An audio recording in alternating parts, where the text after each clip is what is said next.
Hi everybody, I will share with you I did my stylish hat with knitting machine for this little video.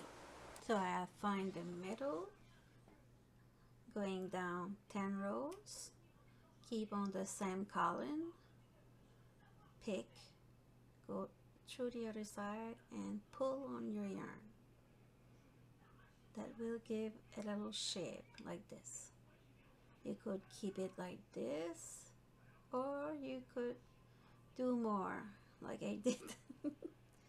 So that's a style. Cut the tail, and at the end we will hide all of them.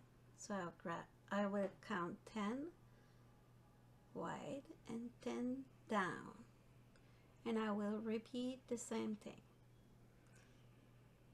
Pick and coming back, and then I will do a double knot on it.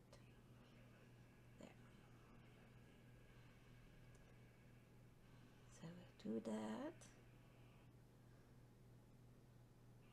and I will doing the same thing for the rest of it.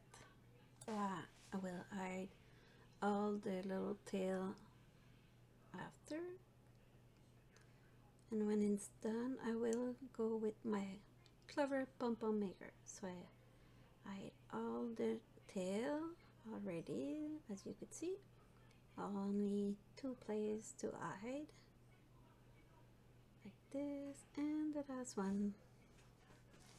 So it gives a different shape to the border of your beanies.